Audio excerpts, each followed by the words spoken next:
A gorgeous Sunday evening here in Toronto. We're at BMO Field for a clash between a pair of Eastern Conference opponents hungry for 3 points. Toronto FC2 hosting the Richmond Kickers.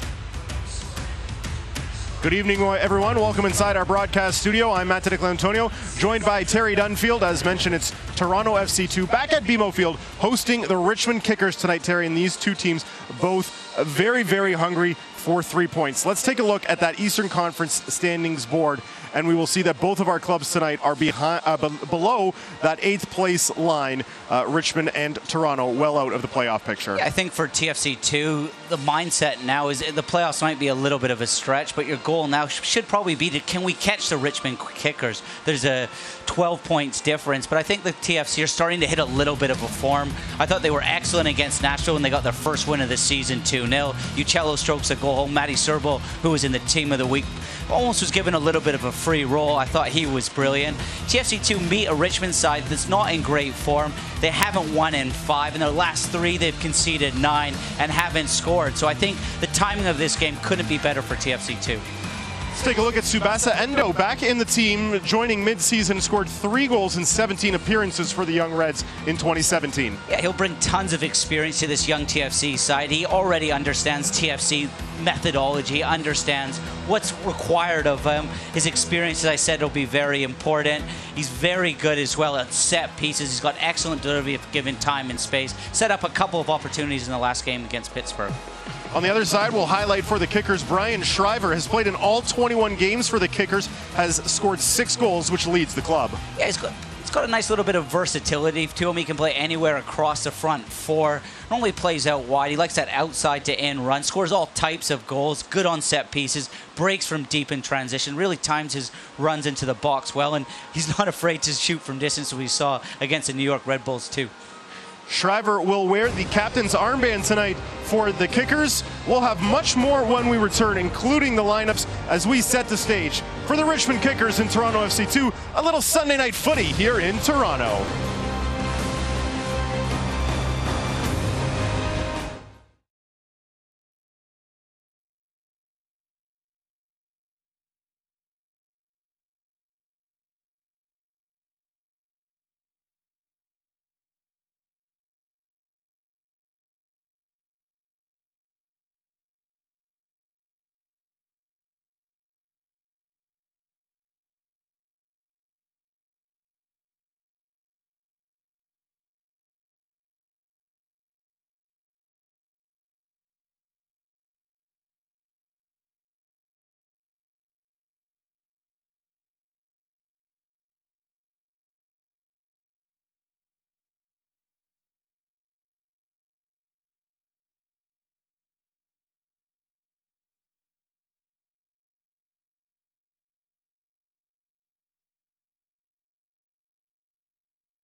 Back inside BMO Field, we are moments away from kickoff here as Toronto FC2 host the Richmond Kickers. We'll take a look at the Kickers starting 11 for tonight's matchup. We highlighted the captain, Brian Shriver. Off the top, another scoring threat will be Javier Cordovas, Terry. Yeah, they've got a couple of tricky little players in Fernando, Gonzalez. They're players that are very quick in possession, love to get forward. But if Richmond are going to get a result today, they're going to have to tighten things up in the back. They've conceded 9 in their last 3. And I think Milan Roberts is going to be important to that at the heart of the defense. On the other side for Toronto, Caleb Patterson-Sewell will make the start between the pipes, and a lineup loaded with talent. Jordan Hamilton and Tsubasa Endo will be a pair of players that Toronto looks to for offense. Yeah, a little bit more experience in this side. Also, Liam Fraser, he spent a lot of time with the first team. It'll be a good test of his mentality. Can he make the step down and transition, get game minutes so he's sharp and ready for the first team with TFC2. There's a look at Michael Rabaska, who took over as the Toronto FC2 coach midway through the season. And for the Richmond Kickers, that is their manager, David Bulow, also took over midway through this season for Richmond. Toronto, since making the coaching change, 1 win and 9 losses and 1 draw. They are in a little bit better form of late. They do have the 1 win that we mentioned off the top. The Kickers winless in 5 and have suffered 3 consecutive 3-0 defeats. They are wearing the white kits, and they will be moving from left to right on your screen as we get things going. Toronto in the red kits, they'll be moving from right to left, and a quick free kick awarded to Richmond.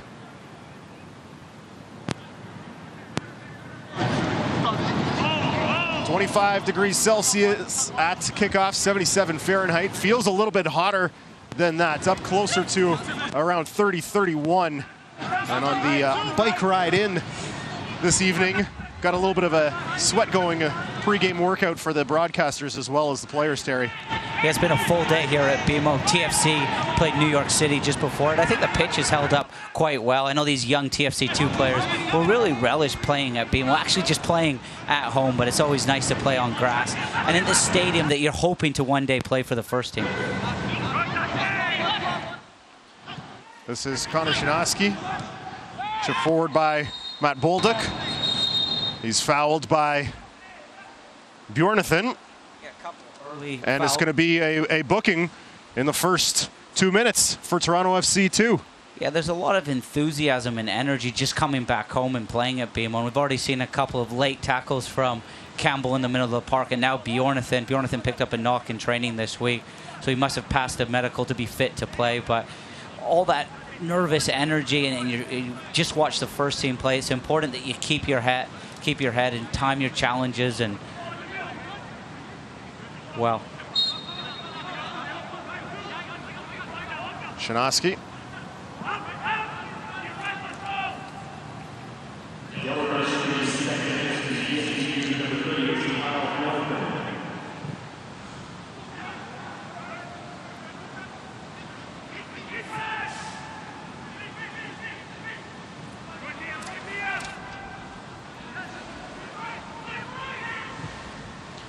Miscommunication there from the Kickers. It was Shriver looking for Bolduc. Misfires, and Toronto will throw. We've had a truncated opening 2.5 minutes. Nice little back heel flick there from Jordan Hamilton, but unable to connect with Tsubasa Endo. Liam Fraser, as Terry mentioned, has spent a lot of time up with the first team. He's gotten a couple of starts in the Canadian Championship for Toronto. They will, of course, take on Vancouver in Leg 2 right here at BMO Field on Wednesday evening. As Richmond looking for the opening goal, and they just miss it as a beautiful cross into the box finds the foot of Luis Fernando and just over the goal. What a ball that is from Shriver. Couple touches to set himself, and he just plays it in behind the back four. The timing of the run from Fernando is excellent. He has to score. Just tries to open up his body and put it in with the instep of his left foot. I think he should throw his head at it. If he heads at it, it's in the back of the net. TFC2 get away with one. First real good move of the game. And just as we were sort of highlighting the experience that Liam Fraser has gained this season, he commits a pretty egregious giveaway right at midfield that led to that opportunity for Richmond. Yeah, I thought the big man up top, Cordovez, he read it quite well. It looked as though Eckenrode was going to be your outlet. At the last minute, Cordovez just closed close that gate, and all of a sudden Richmond kickers broke with pace, and Shriver takes very few touches on the ball. It's always 1 or 2 or 3 touches, and whether it's a shot or it's a cross into the box, it's great making runs off of players like that when you know there's going to be service. Eckenrode chips forward after Tim Kubel received a bit of a bump, and maybe surprisingly no whistle from the referee. He says play on once more as Frazier sends it out wide for Luca Uccello.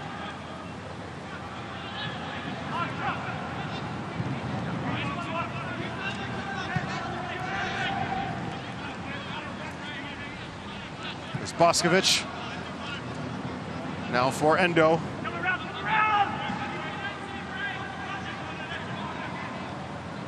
Dante Campbell dispossessed by Braden Troyer.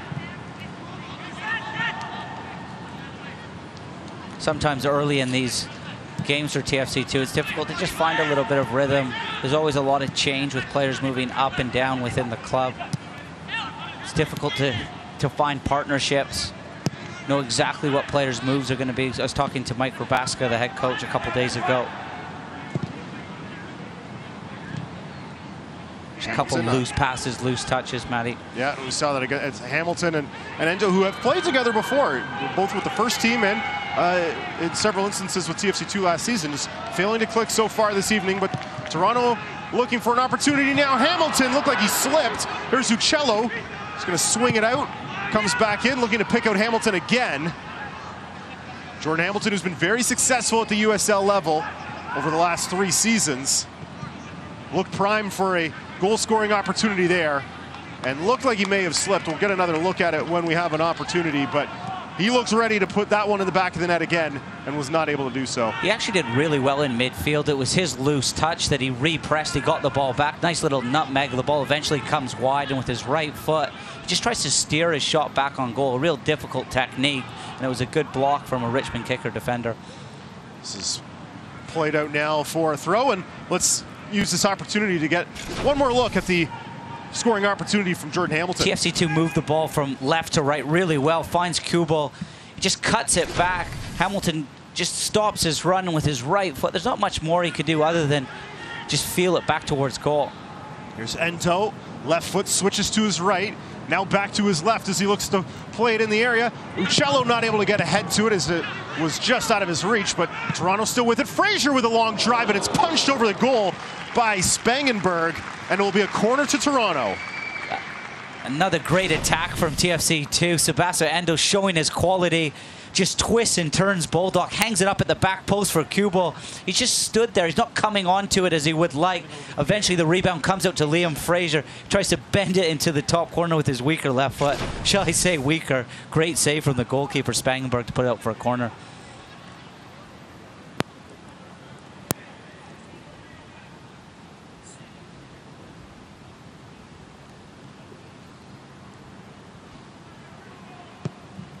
Uccello swings that in. Hamilton is going to be the one whistled for the infraction here. As Toronto does not able to make good on their first corner kick of the evening. I thought it was quite a good corner from Uccello. Lots of whip and bend to it. I think if Jordan Hamilton reads that flick on and maybe gets in front of the Richmond kicker defender, he might have an opportunity. Just gamble at the back post. He's just stood flat-footed a little bit. I think he's looked good. It's difficult for him to get opportunities, Matt, with the first team, with players like Josie Altidore and Ricketts and Javinko, real star-studded front line for the first team. But with the Altidore injuries, he's gotten opportunities in the last couple months and scored some real important goals. Not always easy to play with Javinko, but I think his game's really evolved over the last 3 years, and playing in the USL, playing for TFC2 has really honed his game.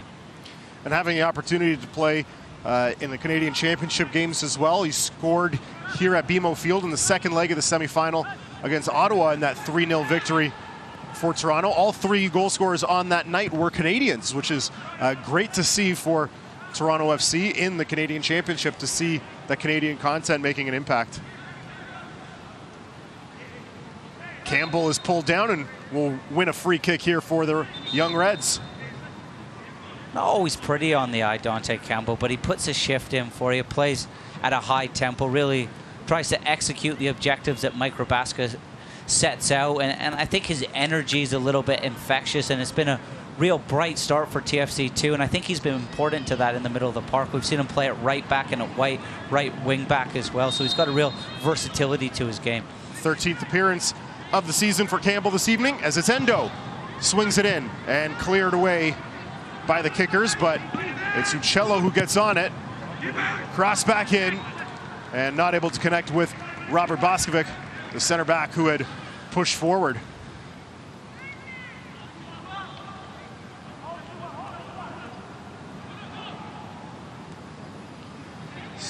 One of the differences since Mike Rabaska has taken over from Laurent Gaillou, who's gone back to Europe. He's now coaching in Belgium, the previous TFC2 coach. TFC2 are really trying to play on the front foot and press higher and almost control the game in their defensive shape, try to win that ball in better areas. You can see that is pretty evident in the first 10 minutes. Almost trying to trap the opposition. We are just at the 10-minute mark of the opening half. No goals to report yet, but a couple of really good scoring opportunities.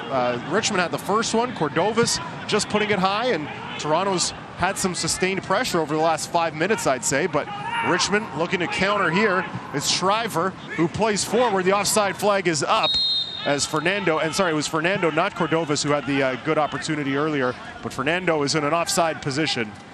Yeah, he just mistimed his run. I think it was half a yard offside. I think he was hoping that Shriver was going to play that ball a little bit earlier, just got caught underneath his feet. Richmond kickers look a threat from that middle block, almost making it very dense in the middle of the park, almost lulling TFC2 into a false sense of security, and then when they win it, looking to break in those wide areas.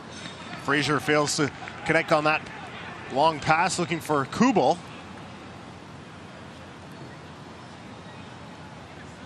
As you said in the open, what a great night for a little footy in Toronto. Yeah, up from our broadcast position, it's certainly cooler than it was, as I mentioned, about an hour ago on the ride in. Shade enveloping the entire pitch at this point, so won't be too difficult for the players down there. And clear skies, not really any wind, just perfect conditions. It's been a little bit of a long day for the TFC2 players. I saw a lot of the squad or group watching the first team game, but what motivation that must be to watch the first team players play and then have the opportunity to go out and execute some of the things that you saw. And for Toronto, the first team, their playoff hopes took a hit today as Patterson Sewell is out to play this away, sitting 6 points back of the last playoff spot entering play today, and a 88th minute goal by New York City means Toronto get no points on the afternoon, and 3 would have been fantastic, but you almost need 1 point in almost every game at this point moving forward. Still a ways to go, but you got to be able to pick up the points at home. Opportunity for Richmond here. A cross in, and it's sent just wide off that post that holds the net up in the back, and it ricocheted back out quickly, but it did go wide and will be a goal kick as we get another look. Richmond very dangerous in these wide areas. Nicely weighted ball down the channel. Cordovas does really well to get across the near post. I think it was Boskovic that tracked the run with a little bit of help from Kubel. Just before that, Patterson Sewell was off his line quick, playing that sweeper keeper role, so important. Endo with a long ball looking to pick out Uccello, just a little bit too much on it. Just going back to that first team game, I thought it was a real spirited performance from TFC. Went down to 10 men after 10 minutes. Josie Altidore picked up a red card against a very good New York City side. And then, as you said, Shrady in the more or less almost extra time scores an absolute rocket into the top corner. A little bit of a mistake from Ashton Morgan, gets caught underneath it. But TFC, not only did they at times press high and bring the game to New York City, they stifled a very good New York side and probably deserved a point on the, I was going to say the evening, but in the afternoon.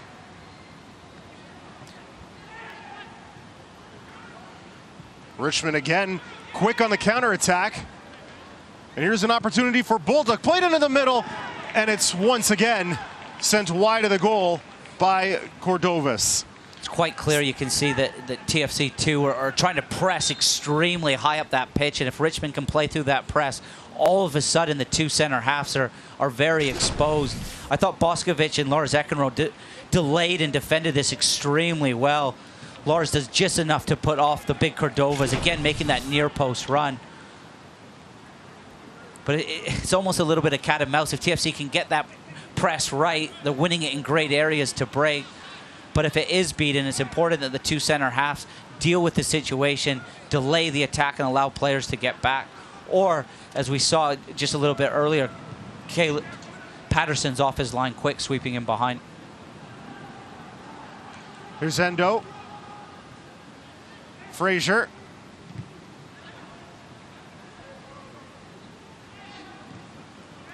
Boskovic.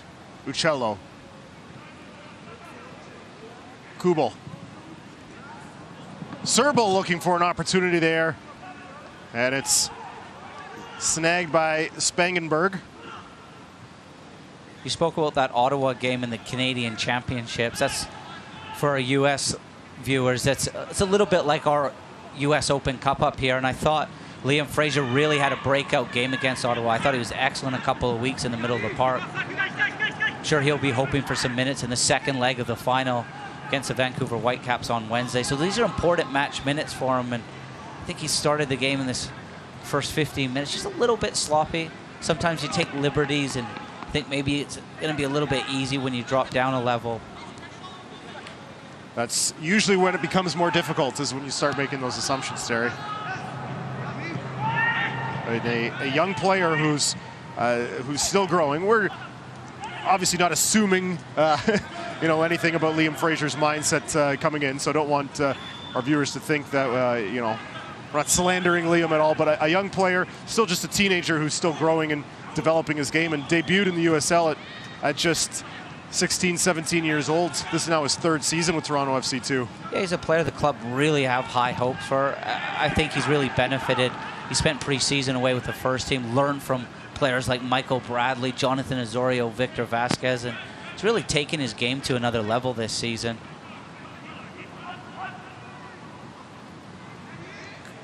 Not only could he be a real important player for TFC, but also for the Canadian men's national team. Select is the official soccer ball of the USL. For the latest Select products and special offers, please visit www.selectsportsamerica.com. Receive free shipping on orders over $50.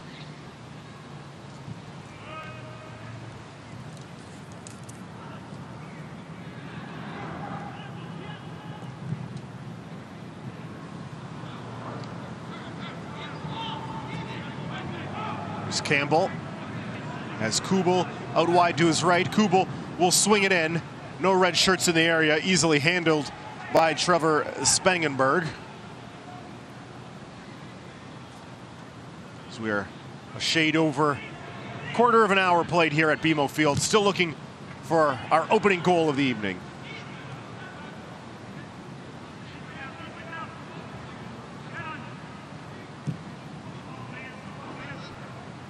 Just needs a shout there, Jordan Hamilton, to take 2 touches. There's a nice ball between the lines into him.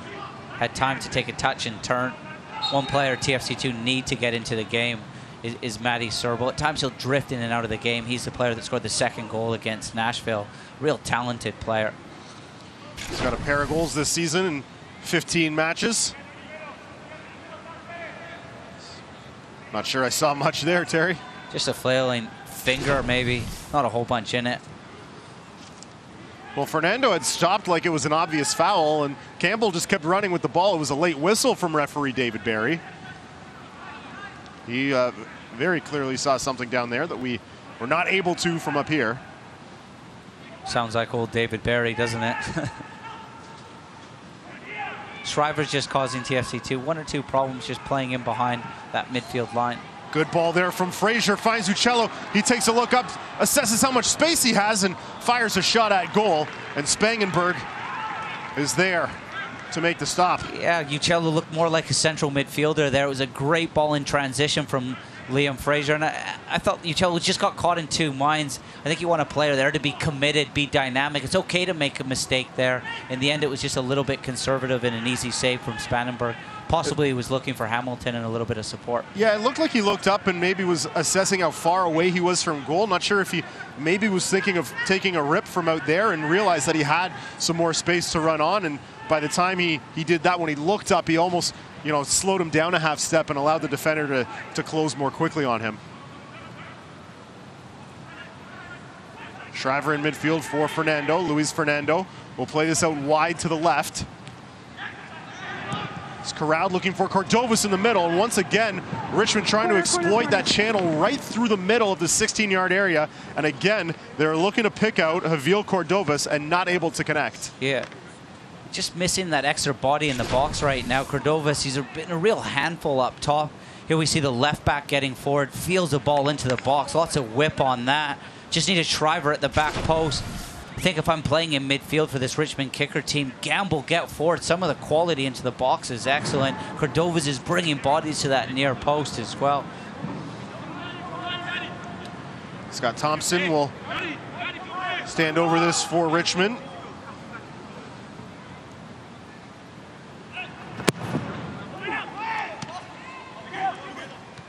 Punched away by goalkeeper Patterson Sewell, and now cleared to safety by Uccello. Brilliant ball from Thompson. In-swinger with his left foot. I think it was him who put that deadly cross in just before down the left-hand side. As a real wand. Milan Roberts, big man up from the back, just mistimed that run. If he follows the flight line of that ball, I think he's got a free header at the near post. It's important his run's picked up.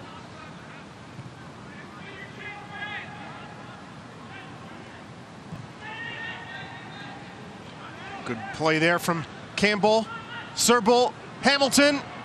Hamilton looking to pull it to his right foot and defended well by Roberts, and Hamilton not able to get a shot away. All comes from some great work in the middle of the park from Dante Campbell. We spoke about him a little bit earlier. Patterson again off his line. He's really proactive in the middle of the park. He expects that straight ball in. He wins it. The ball eventually comes to Hamilton. Thought maybe he could have used Uccello on the overlap. Uccello didn't really make that run. In the end, Hamilton tries to take him on 1v1, comes onto his right foot, and the attack in the end peters out. Boscovich, Frazier.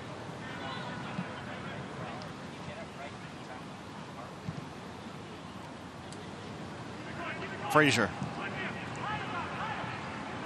It's Eckenrode.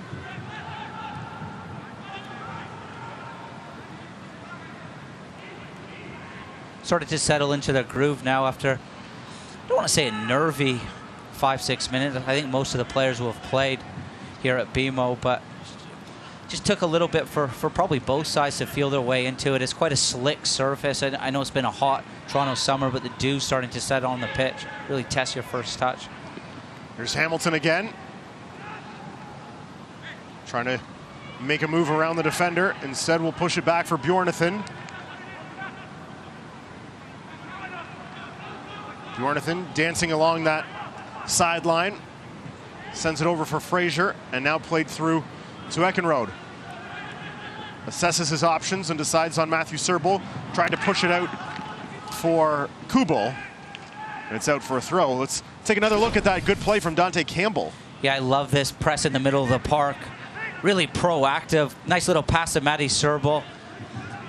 Nice touch with the outside of his foot. You could just see there at the bottom side hand of your screen, Uccello maybe could have made an overlap, and he might not get the ball, but maybe brings the defender there, just creates half a yard for Hamilton to come in on his left foot. Possibly that's why Hamilton hesitated. Real quality player. You see Matty Serbal here. Not sure on his best position. I think he can play in midfield or anywhere across that front three. Tons of potential and talent. Just like to see more of a presence for him out on that pitch. He just sometimes drifts in and out. He's got so much quality on the ball. Nice profile to him as well. Eckenrode steps up to collect that loose ball. Now Kubel.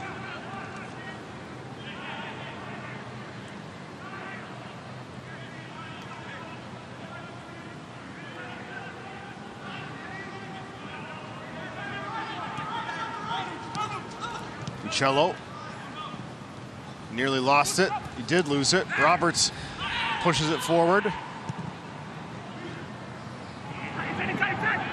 This comes onto the near right-hand side.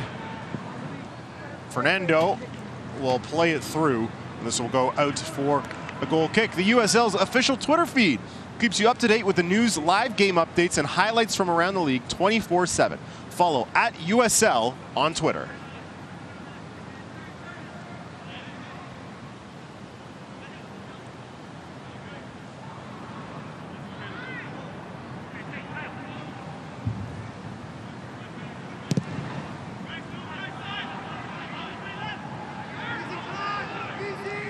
Jordan Hamilton down the left side. Serble was calling for a pass and looked a little exasperated that he didn't receive one. Toronto still with possession though. Good touch there from Uccello.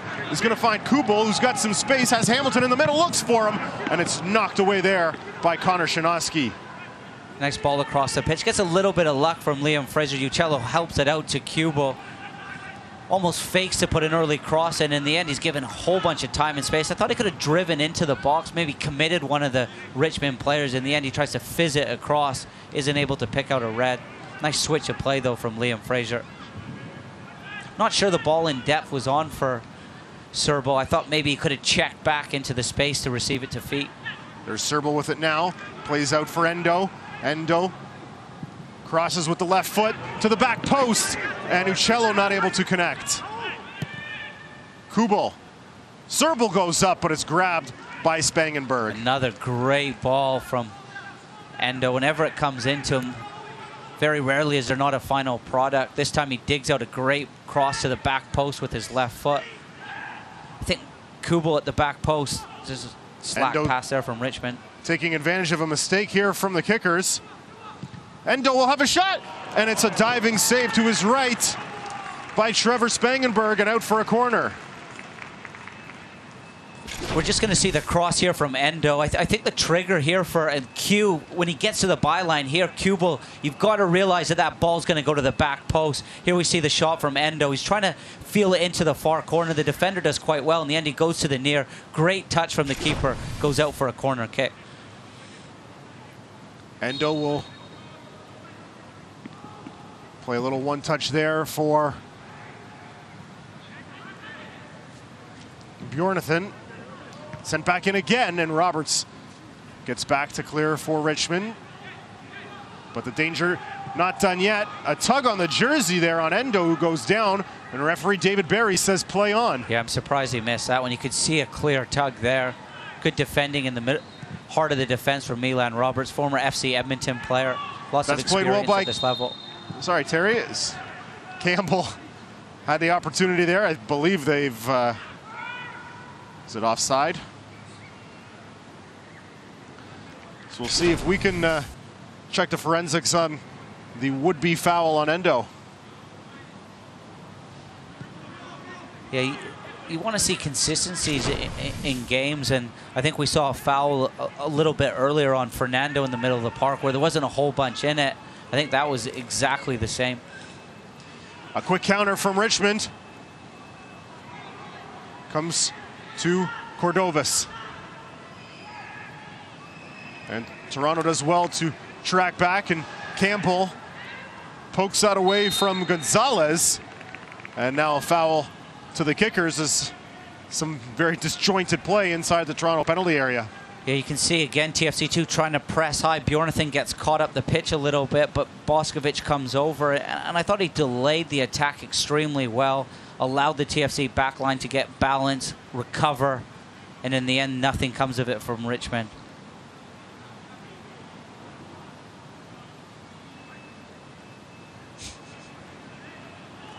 Boskovic. Endo. Whips it out for Kubel. Kubel will swing it in. Hamilton making a run to the back post, but this ball much too heavy, and it's out for a goal kick. There's a nice 2v1 there. I thought it's not a bad switch of play out to Tim Kubel, but Again, Matty Serbal had picked up a good spot in between lines there. I'd prefer a shorter pass there and then maybe try to pick on the fullback there 2v1 rather than just going out wide and then a deep cross into the box. It's really difficult to score from that position. As we approach half an hour in this first half, we remain scoreless here at BMO Field. Toronto and Richmond. Serbal marked closely by Milan Roberts.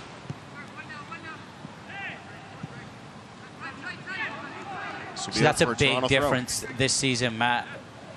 In the 11 games since Michael Rabaska's taken over. I think earlier on in the year, TFC2 just dropped back into their shape, allow teams to play out. Now they're pressing higher, putting the opposition under pressure. Endo has a go at goal. And it's out for a corner. I'm not sure if it was touched by Spangenberg or one of the defenders, but it will be another corner for Toronto. The kickers didn't learn their lesson a couple minutes earlier. Now Endo comes inside again with just a little bit of space. He only needs half a yard. Different technique this time. Tries the Javinko knuckleball. It doesn't quite catch all of it. Spangenberg just maybe glances it out for a corner kick. Not sure why you bring two players out here unless you're trying to drag a Richmond kicker player out. That's Serbal who got the touch to it, and it's played over and out for a goal kick. If I'm the left back and I've got to run 70 yards over there to just get a good view of the corner kick and run 70 yards back into my slot. Though with today's statistics and stats, and that's the 70-yard run and a 70-yard run there. Just chalk that one up. Remember back when I used to play and Opta stats came into the game, I'd always make sure that was an early completed pass, that kickoff right away. Make sure I was on that. During my time with TFC as well, we conceded a few, so we had a couple kickoffs. There was 4 connected passes straight out of the chute.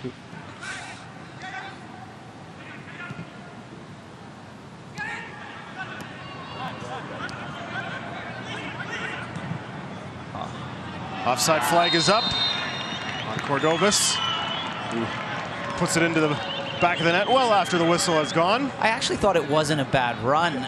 To the naked eye, it looks as though he's in an offside position. But what he's done by making that run is he's created a little bit of space for others. The Richmond kicker player on the ball didn't quite see that.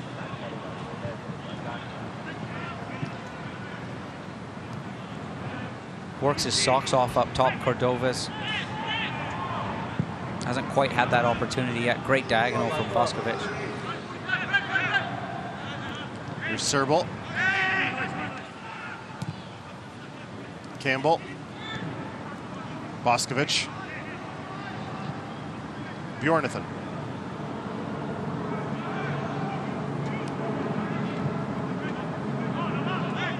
Frazier. Kubel. Serbal. Campbell. Sorry, Endo. There's Campbell. Trying to play through for Hamilton and out of his reach, and it will be a goal kick here. You can watch highlights from every game of the 2018 season and stay up to date with news from across the USL at the league's official Facebook page, facebook.com/USL Soccer.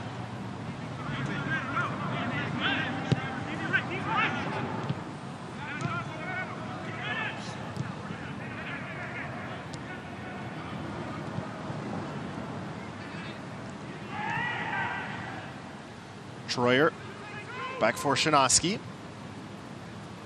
It's Roberts. Thompson. Troyer. Takes a deflection off of Frazier. Loose ball is gathered by Richmond. Onto the right flank for Bolduc.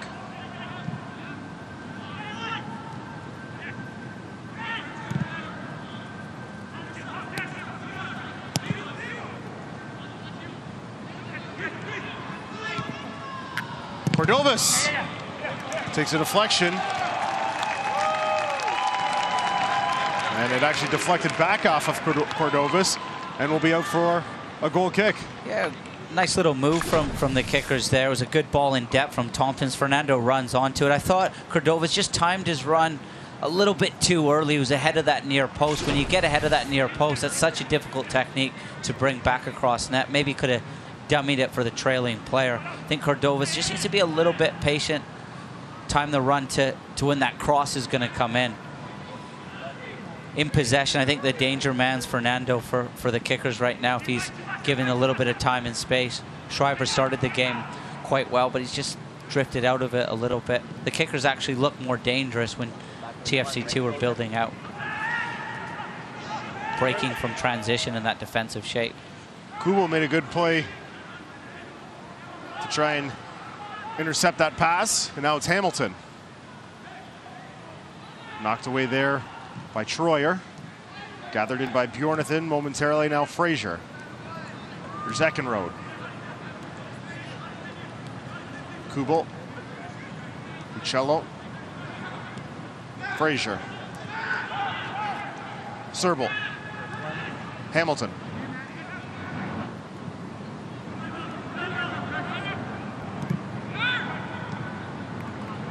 Endo. Bjornathan.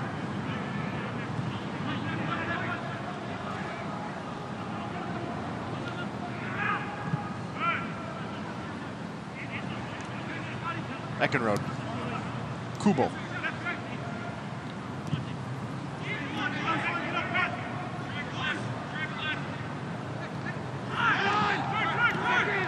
Hamilton looking for some space.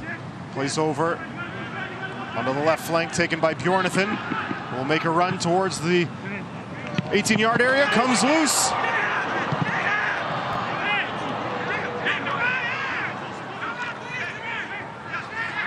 Hamilton, left-footed strike. It goes wide and out for a corner. Took a deflection off of the hand of Spangenberg, taking no chances. And another good opportunity for Toronto, Terry. Fantastic move from TFC2. Probably their best move of the game. Lars plays it into Hamilton, who just pulled off from that number 9 position, created a nice 2v1 overload. With Bjornathan, you're always going to get quality into the box. Picks out Uccello at the back post, just tries to tuck it back to Jordan Hamilton, gets it caught under his feet, eventually gets a shot out. But it all came from Lars just breaking a line by stepping in and committing a Richmond midfielder, Matt, and then played it into the space for Jordan Hamilton. That sort of pattern of play and movement in the middle of the park and trying to get players in between lines to switch the ball across the game channel to create 2v1s is the methodology that's not only used with the first team, but Michael Rabaska is trying to implement with his TFC2 team.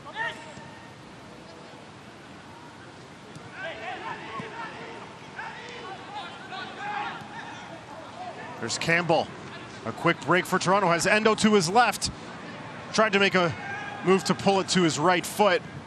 Was unable to do so successfully. Now a quick counter for Richmond. As Bulduk. Shriver.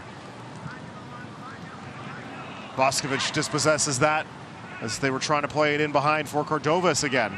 Good idea from Shriver. Maybe could have used the outside of his foot.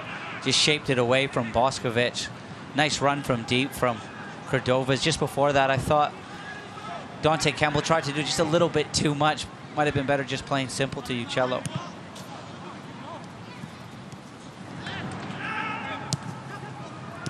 Hamilton, one touch finds Uccello. He's sprinting down the right side as Serbal in the middle.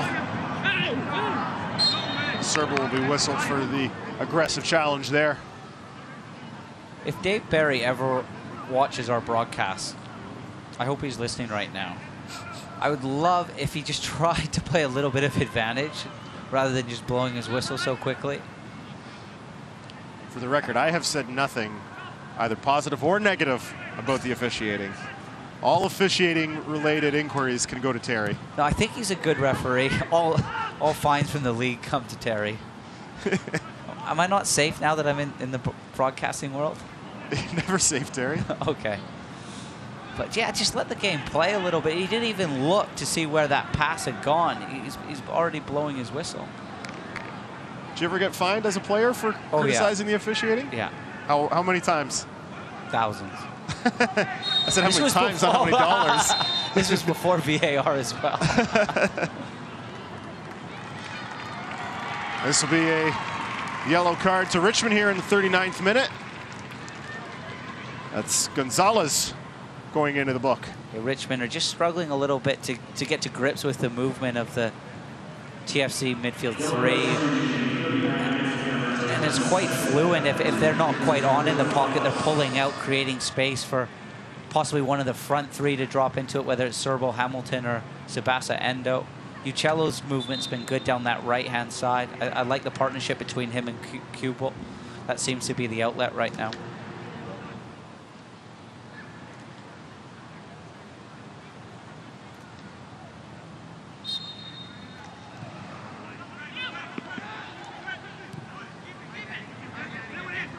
Kubel, now Frazier. Boskovic. Endo.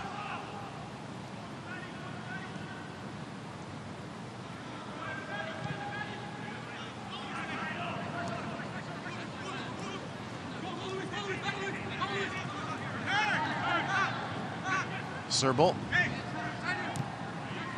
Campbell. Endo.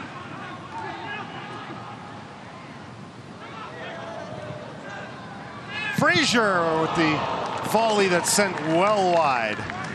Nice move. This time Dante Campbell does pick out Endo. Love the cut back from him, and Liam Frazier tries the audacious, going for the Paul Scholes from the edge of the box. He's got that technique in the locker. We've seen him a few times at the Ontario Soccer Centre score a couple worldy volleys. Just doesn't quite get all of it. Sclaffs it to the left-hand side of the goal.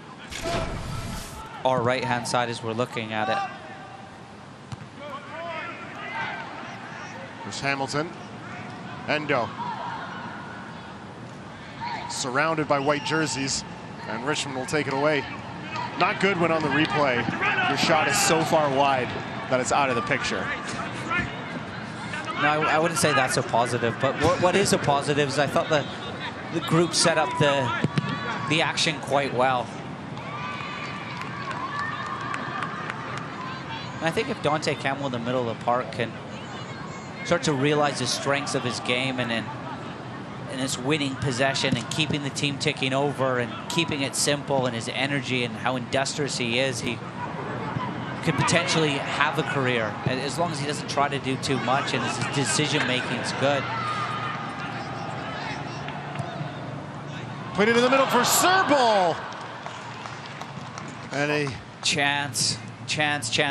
Great ball from Kubel. Again, down the right-hand side.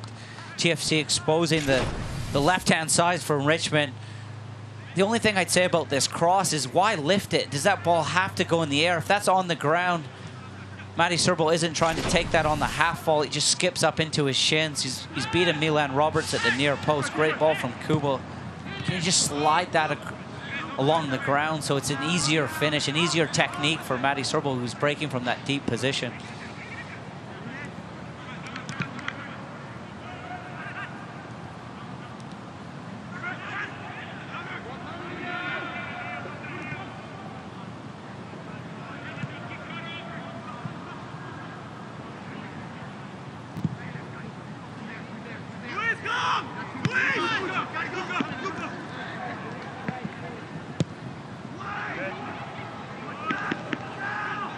Endo has a strike at it, takes a deflection off of Connor Shinosky. It will be out for another Toronto corner. They have been industrious, a word that you like to use, Terry, but creating scoring chances all throughout this opening half. I believe this is their fifth, maybe sixth corner already, and it's not something we're used to seeing from this Toronto FC2 side, especially in the first half of games. After a little bit of a slow start, I thought TFC2 got away with it. Fernando had an early opportunity, but I think more or less they've controlled the game. How is that not gone in? Looked like it went through the net. Yeah, a bit of ping ball in the 6-yard box. Lars Eckenrode, big body, big center back coming forward. Great ball from Bjornathan. I think there's a touch at the near post and just ricochets off, I think, Eckenrode and just misses to the left-hand side of that post. Great ball from Bjornathan. I'm not sure who it was. There was a nice touch at the near post. What set up that corner kick? It was a great diagonal. The Japanese David Beckham. We see him in our screen here. Endo. He's got a wonderful range of passing. A little bit of a set-piece specialist. Never got to really show that with the first team. There's a bit of a pecking order with Victor Vasquez and Javinko, Michael Bradley.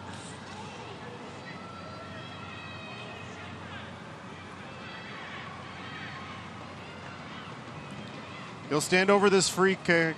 He's even playing with his hair. The David Beckham shout was brilliant. Can I call my shouts brilliant? I guess I just did. Endo plays in. It takes a deflection off the head of, I believe it was Gonzalez. We spoke about it in our pregame, Matt, how we're seeing just a little bit of improvement now. I know it doesn't quite look at it when you look at the league table, but in the last couple of games, win against Nashville, thought TFC2 were comfortable all throughout the game, even 2-0 up. There wasn't that normal panic stations, and I thought they bumped into a good Pittsburgh side, played well. Pittsburgh scored a good goal, still created opportunities, but you can see this first half of play, that form's carried on today, and going into the changing room at halftime, the mood should be very confident, and really they've got Richmond on the rack a little bit. No time added on here in the first half, and we are scoreless through the first 45. Terry, I believe you were right. They probably were on the front foot most of that first half, and they'll have to be happy with the way they've played. Very much so. I think TFC2 have played at a real high tempo. They pressed high. After the first 5 minutes, I think they started to connect passes, look to set up particular patterns to create overloads in wide areas. They're creating opportunities for fun. They just need to go and take one right now. And we've said this on numerous occasions. It's so difficult to go out and play that same way in the second half. And I think that's going to be the message from Mike Rabasco. Maybe they've been a bit unlucky so far. They will look to remedy that in the second half. Terry and I will have our full thoughts and highlights when we return.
Welcome back to BMO Field in Toronto. Scoreless at halftime between Toronto FC 2 and the Richmond Kickers. Welcome back inside our broadcast booth. Matt Antonio with Terry Dunfield. A good first half for Toronto. Let's look at the highlights. Sounds good. I thought it was brilliant from TFC2. They really played some good stuff. After they settled down after that first 5 minutes, I think there's been some very good performances. The front three have looked very fluent. And the midfield have sort of played off that quite nicely. At times, the front players have dropped in, and the midfielders have gone forward. I think the two center halves have protected the goal extremely well and defended as a two, which has allowed TFC2 at times to press high when you've got two center halves that are able to delay and protect the goals the way Boskovic has done and Lars Eckenroll. I also think they've started attacks quite well. This was the early opportunity for the Richmond Kickers. In all honesty, I think he's got to do better there. Fernando at the back post probably should head it. But from there, it was just an onslaught of TFC2 opportunities. I really think they've dominated things in the middle of the park. There's a shot from distance from Liam Fraser. Really, that's the one that the goalkeeper should make. Here's Fernando running in depth. The big man up top for the Richmond Kickers, he's been a real handful. Cordovez hasn't really had that opportunity, but his work rate's excellent. Matty Serbo, I think he's going to be the player that's going to unlock this Richmond team. His movement, dropping deep, running in behind, his decision-making, his quality on the ball is excellent. Talk about quality on the ball. Sabasa Endo in his second game since coming back to TFC2 has been excellent. What makes him so difficult to defend at times, Matt, is that he can go either way. He can beat players to the byline and clip balls into the back post, or he can cut inside, whip balls in, or look to score himself. Bjornathan, the left back, he's played extremely high today. He's got a wonderful left foot, great ball to the back post. Uccello cuts it back to Hamilton. Hamilton just gets it caught under his feet a little bit. He's worked really hard up top. At times it hasn't always come off for him, but he looks the real goal-scoring threat. Presence in the middle of the real presence. I think he's held off the two center halves well. Important Canada Cup game coming midweek. I'm sure he'll be hoping to play a part in that, so crucial minutes today. Let's take a look at the first half stats. Terry, what do you think the message in the locker room will be from Michael Rabaska? More of the same, and it's a tough message to execute for the players, but I thought for the last 40 minutes they were really on top. I think you need to be wary of Richmond on the counter. They look dangerous in wide areas. I know a lot of their opportunities have come from TFC pressing high, but my message in that Richmond changing room is if we can play through that initial pressure, we will get opportunities.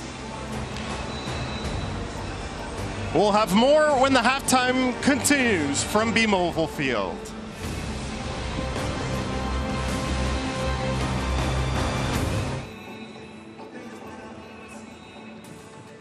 Fans, be sure to stay up to date with the latest TFC2 news by following us on Twitter and Instagram. Fans, Toronto FC2's next home game is Friday, August 31st at Lamport Stadium against Atlanta United FC at 8 p.m. Select is the official soccer ball of the USL. For the latest Select products and special offers, please visit selectsportamerica.com. Receive free shipping on orders over $50. Hear exclusive stories directly from the USL's players at USLsoccer.com's From the Pitch with written and video content that provides unfiltered access and a first-hand look at the professional game and players' everyday lives. Have you got what it takes to beat the experts on USLsoccer.com? Show off your knowledge of the league by picking the right results of the USL.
Back inside BMO Field, scoreless at halftime between Toronto FC2 and the Richmond Kickers.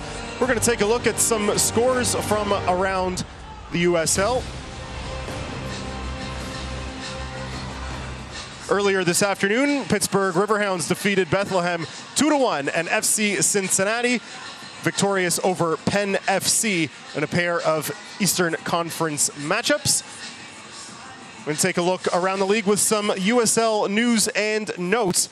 And we'll start with going for gold as Cameron Lancaster, 13 goals, leading the race for the USL Golden Boot, Terry.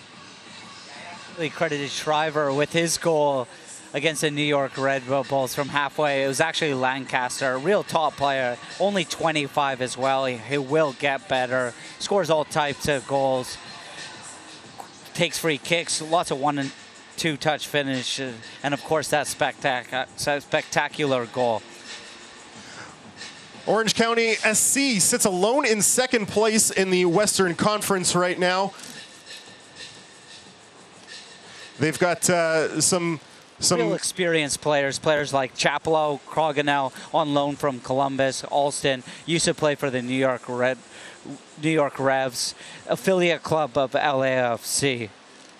And a tight playoff race, 3 straight wins for St. Louis as they push for the playoffs. Coach Anthony Pulis is the son of Middlesbrough manager Tony Pulis. He played and worked with Adrian Heath in Orlando. He just acquired Michael Cox from Nashville, scored in his first game in the 4-1 home win over Las Vegas.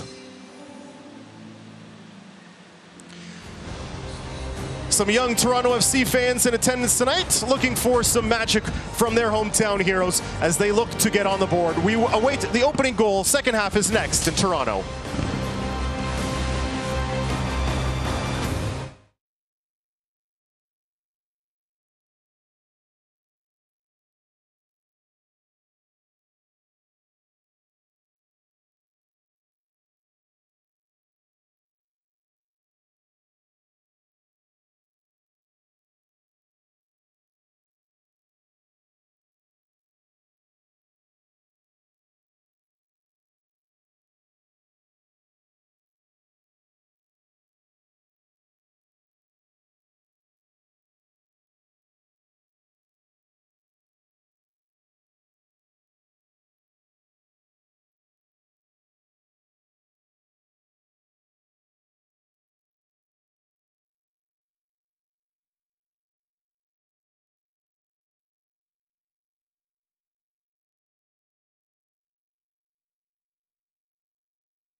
Welcome back to BMO Field. Second half is just about to get underway here between Toronto FC and the Richmond Kickers. Teams back out onto the pitch to warm up for the second half. The Kickers are huddled up. Toronto FC 2 players still doing some warm-ups, so the starters have not returned to the pitch yet. Let's take a look at the upcoming schedule for the Richmond Kickers. They will, from here, move to Ottawa, and they will play in Ottawa as they continue their Canadian road trip. That will be on Wednesday, August 15th, 7 o'clock. Then they will return home for a matchup on Sunday against Penn FC, that one at 7 o'clock as well. Louisville, at Nashville, and at Indy rounding out their next 5. For Toronto, they will be a home game next week, or later this week, against Bethlehem, 7 o'clock start. That game, a home game for Toronto, but it will be played in Rochester. Then they take a 2-game road trip to Indianapolis and to Louisville before returning home August 31st against Atlanta United 2, and a all-Canadian matchup on September 6th against Ottawa. Just looking at this Richmond huddle, I think they're in a dark place right now. 5 straight, no win in 5 straight games. Conceded 15, and you can see why this has not been a good half from them. Started the game brightly, but have a lot to do in this second half. And if I'm the TFC2 side, I'm sure I expect a reaction in this second half. If I look over, and also if I'm coming out too, I'm thinking this team's on the ropes here. Same commitment's going to be needed, same willingness to battle, win individual duels, and then show that same composure on the ball. Try to create some opportunities for this man up top, Jordan Hamilton. Real physical presence, good in the air, great left foot. And as we touched on it at halftime, I'm sure he'll be using today to get sharp for a big Canada Cup second leg game against the Vancouver Whitecaps. We're going to see a substitution for Toronto. Aiden Daniels entering for Tsubasa Endo. Be interesting to see whether Tsubasa Endo, contract-wise, is able to be available for that game on Wednesday. In comes Aiden Daniels, another young academy player from Toronto. Interesting player, very versatile. He's quicker than what you might think, good on the dribble. Can play out wide, or is comfortable breaking from an attacking inside midfield position. Looks as though he's going to slot in there. So we are back underway here in the second half. Toronto in the red kits on your screen, moving from right to left. Here's an opportunity for Serbal. Cross into the area and sent back out. What a ball that was from Liam Frazier. Great diagonal, nice little touch from Uccello. And Matty Serbal has a 2-on-1 probably with Jordan Hamilton. I think the defender handled the situation quite well, but there was this little gap in between the goalkeeper and kicker's defender to just play it into that gauntlet. In the end, Matty Serbal doesn't really look to loft it over him or cut it back, just loses that little bit of composure, but great start to the second half for TFC.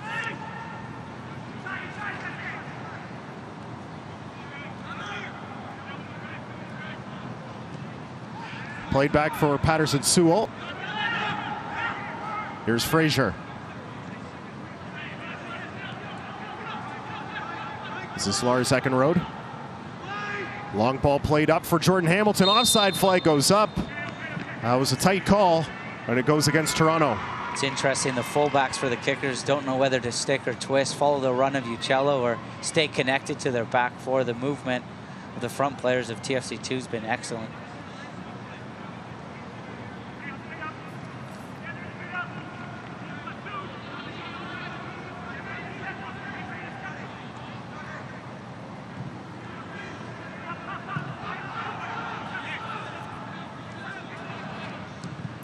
Here's Roberts.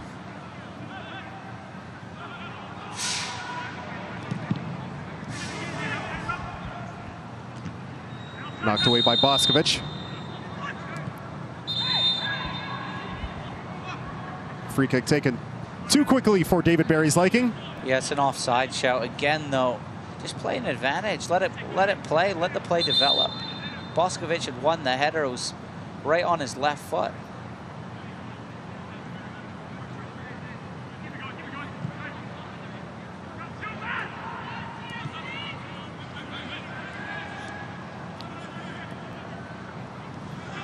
Here's Frazier. Chipped over for Hamilton. Hamilton in an onside position, and he scores! Jordan Hamilton opens the scoring for Toronto FC2. His third goal of the season. Toronto is on top.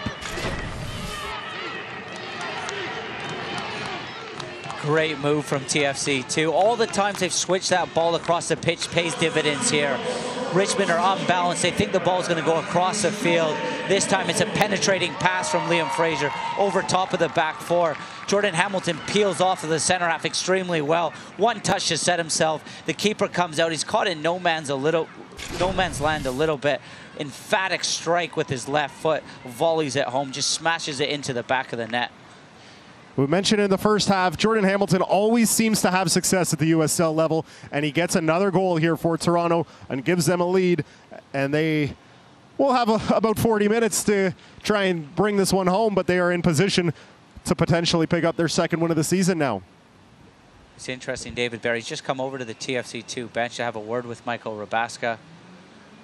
I'm not sure whether Rabaska was having a little bit of a moan about how quickly he's blowing his whistle.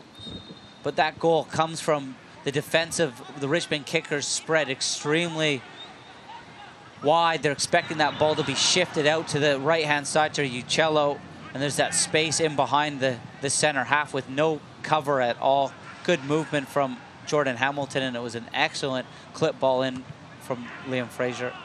And of course, that emphatic finish. That one actually takes a deflection off of David Barry, and that shot is sent wide of a diving Spangenberg out for a goal kick. It's kind of cool to see Jordan Hamilton go over to the manager, Mike Rabaska. It's not been an easy time since taking over. The results haven't been terrific, but the performances have improved, and Jordan Hamilton just showing a little bit of loyalty to the manager and all the hard work that's probably gone into that goal and these recent performances. I know the group spent a ton of time at the training ground. Players are in for 6-7 hours a day working on the cognitive side of the game, tactical side, tons of video, lots of activation, and it's great to see it paying off. That's another opportunity there, Terry, where I think that they would have been better served to just play the advantage. It was a foul on Toronto, but Richmond had possession of the ball and could have moved forward quickly. Feeling my pain now, aren't you? I said I wasn't going to say anything positive or negative. Up here. Oh, I've had my fair share of run-ins with officiating in my beer league hockey league. I'm no angel. Do you have refs in beer league hockey? Well, we have guys wearing referee shirts. I don't know if we have refs. I like him, Matty. That must be a high level. The lowest. So the beer after is not domestic? That's rubbish. The beer is higher level than the hockey. I actually played since hanging my boots up 18 months ago, 2 years ago. My first pickup ice hockey game. You just show up at the rink in Toronto at one weekend. It was brilliant. To score a goal, though, there was no keepers. I was thinking it's easy to score. You have to hit the post. Yeah, that can sometimes be more difficult. Shinny. What's it? Shinny. Shinny, yeah. Two ends. Yeah. Yeah, that can sometimes be more difficult. The ice rink looks bigger when you're actually on it. I could say the same thing about a football pitch. It looks as though now I need a taxi to get from one end to the other. I'm sure all of our viewers are enthralled with our beer league hockey story. So back to the action on the pitch. Toronto leading Richmond 1-0. A tally from Jordan Hamilton in the 48th minute. Have the Young Reds on top.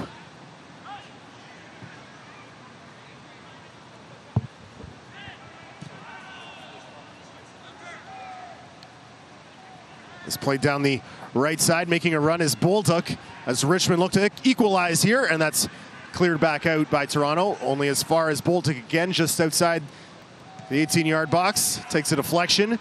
Here's Troyer. Braden Troyer will play it over for Thompson.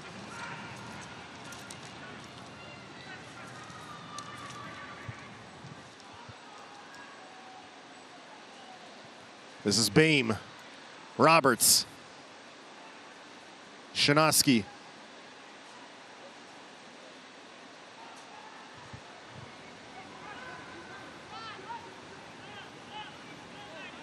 Another good run down the right side from Matt Bolduc.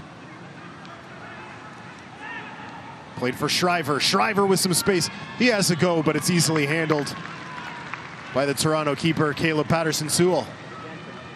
Good hands from Patterson-Sewell. Just skips up in front of him, catches it on the half volley on this wet surface. It's quite hard underneath it, BMO. Times it can pick up speed. Good strike from Shriver, just coming inside off that right-hand channel. Not afraid to shoot.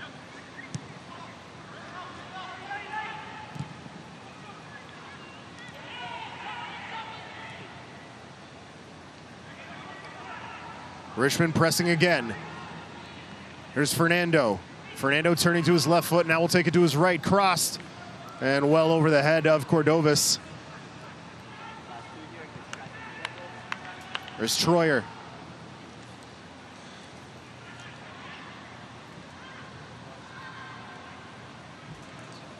Comes back for Troyer again. Right foot on the half volley, and easily handled by Patterson-Sewell. Just lacking ideas a little bit there, the kickers. I think TFC2 will be happy, be comfortable with him shooting from distance there. Tough to beat Patterson-Sewell from 35 yards. Good press in the middle of the park from Troyer there. I think he's more of a ball-winning midfielder. Likes to keep it simple. Good diagonal ball there for Cordovez, and it was just played out of his reach. Couple nice underlaps from the kickers down that right-hand side. We saw them in the first half really trying to go over that back line, and a number of times it was Cordovez who was in an offside position, and a few more opportunities where they were able to get a deflection shot away and it's sent wide or sent high. And sort of ironically, the Toronto used the exact same type of play to get the ball in over the top to Jordan Hamilton for their goal. And it looks like Richmond has maybe abandoned that plan a little bit here in the second half. Maybe Toronto's back line playing back a little bit more here, not maybe protecting against that strategy. Yeah, good point, Matt. I think TFC too, have, since scoring, have just relinquished a little bit of possession. I don't think that's the plan. I think naturally it's just happened like that, and they're just sitting a little bit deeper. That space isn't there in behind. Great ball from Kubel. Great ball in for Serbo, and he tried to take it on the half volley, and he sent it wide, and maybe he had a moment or two to maybe collect that and maybe pull it to his left foot and have a go. A very tough, quick second decision. Yeah, I love the ball from Kubel. This is that deep ball. He's put a couple of those in the first half. When it hangs up in the air just for that split second, it makes it a real difficult technique. I think that's one Matty Serbo would like back. Just snatches at it a little bit, comes off of his shin. If there's one player you probably want that to fall, then maybe Jordan Hamilton. But Matty Serbo's got that in the locker. Definitely the fullbacks, Kubel and Bjornathan on that left-hand side for TFC2 have been given license to get forward. Injured player down. In the first half have been trying to expose that space. Injured player down on the pitch was left back Scott Thompson. They're coming together there with Uccello. Appears to be no worse for wear. Yeah, it just sucks Uccello in with that first touch, plays a little ball around the corner, clear foul. Serbo in a foot race here. Nifty bit of footwork, able to keep that ball in the park. Now he is dispossessed by Troyer, but Toronto gets it back. Frazier, nice one touch from Uccello for Serbo. Trying to find Uccello again. Frazier had been taken down and will be a free kick to Toronto, about, I'd say, 25 yards out here. He jumps up into the play nicely, Liam Frazier, at times, and I think his game's evolved. Whereas last year and the year before, when we saw him play under Jason Benn, he sat extremely deep, really, at times dropped in between center halves to pick up the ball. Whereas now he's keeping these Richmond Kickers midfielders second guessing. At the right time, he's stepping forward, wins a free kick here. And I think the rotation's nice. You saw Dante Campbell slot in. When he stepped forward, that space in behind him hasn't been exposed at all. Uccello and Bjornathan standing over it. Bjornathan will fake it. Uccello will take it. It's a chip over for Hamilton. And Hamilton was defended well there. A good one-on-one battle. And it's cleared out for a throw. Shinovsky does quite well there. It's a tough skill that when that ball hangs up in the air to get any power on that header when you're underneath it. I think you're too far out that free kick to go for goal. You might be better just trying to create something from open play, just going short. There's Kubel on the right-hand side, plays for Campbell. Tried a one-touch, out of the reach of Uccello. Uccello is going to win it away from Cordovas. Uccello with a cross. Serbal with a shot that stopped. The offside flag was up, however. Serbal, the first shot, was already offside. Uccello breaking down this right-hand side. Nice tenacity from here to win it. Fernando takes a little bit of a liberty. That split second where he delays is why Serbal goes offside. Here's Serbal again with an opportunity. It's stopped. Rebound is knocked away by Spangenberg and out for a corner. Matthew Serbal with an incredible stretch of 2 minutes, just creating opportunities for Toronto FC2. Massive double save from Spangenberg. Keeps the kickers in the game. Matty Serbal cannot believe the time and space he has. Milan Roberts tries to hack him down there. He's got too much strength to bring him down. Tries to go across the keeper. Rebound comes straight to him. He can only redirect that second shot on frame. And again, Spangenberg stays big.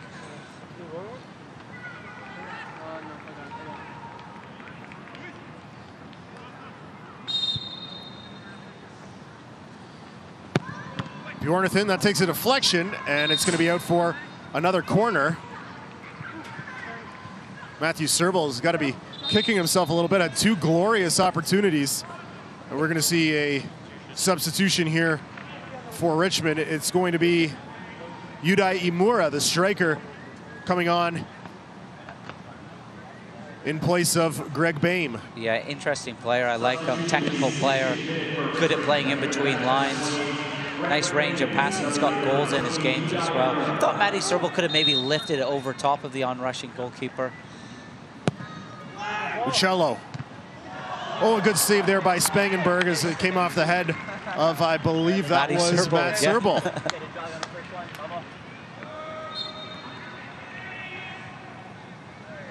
Does well to just pull away from the traffic in that 6-yard box. Tries to use the pace of the corner kick to redirect it into the far corner position with the goalkeeper. Spangenberg was good. Just announced and made official there. Malin Roberts did pick up a yellow card in the 59th minute as well. So 2 bookings for the kickers. Kyle Bjornathan in the book for Toronto all the way back in the 2nd minute. Richmond looking for the equalizer. Cordovas with a left-footed strike, and it's out for a goal kick. The USL's official Instagram account has highlights, photography, and interactive content with the league's players. Get it all at instagram.com/USL Soccer.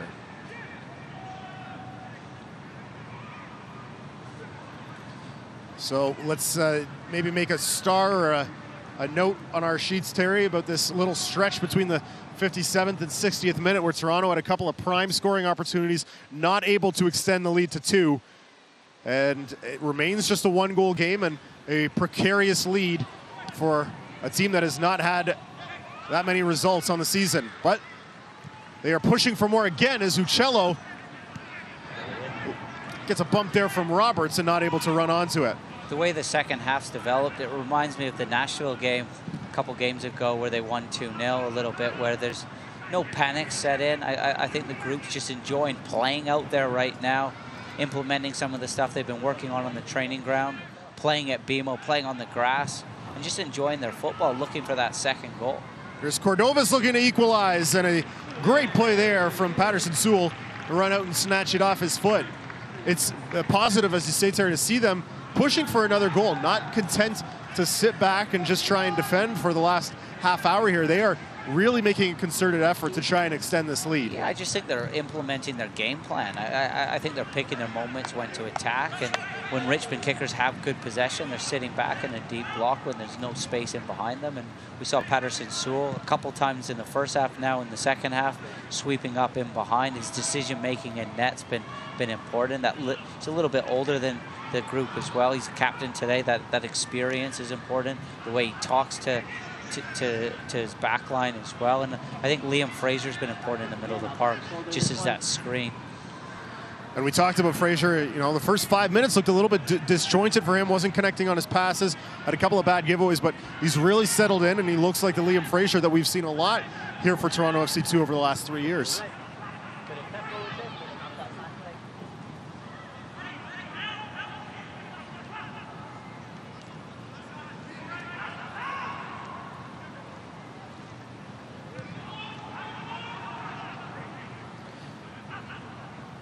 substitution Imura, should note, does have 2 goals in 20 appearances for the Kickers this season. A little bit down on his previous seasons, but for a midfielder, he's very productive. Goals-wise, assists-wise. His minutes might be down a little bit this season, but real creative player for the Kickers. Imura trying to play through for Cordovas as they've gotten back to really making an effort to get Cordovas the ball in the middle there, as they did in the first half. They got away from it for the first 10 minutes or so of the second half, but that appears to be a point of emphasis again for Richmond.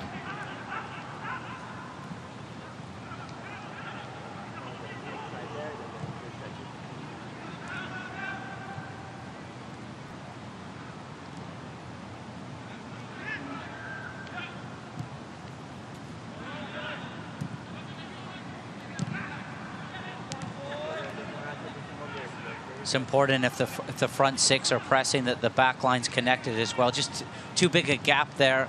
I think Boskovic could have been closer to it. Might have been Fernando on that right-hand side.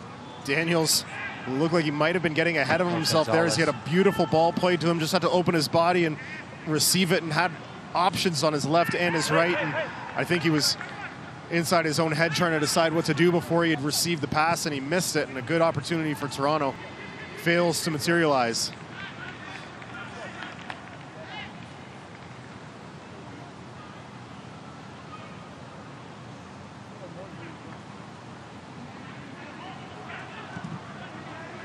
There's Uccello. Kubel. Played over the top. Serbal and Hamilton are both there. Hamilton will run onto it. He has Serbal in support. Has Frazier there now as well, and will instead play back to Uccello, as it was a promising development for Toronto. They're still in possession. Unable to pick out Serbal inside the area, and Richmond will have the opportunity to clear.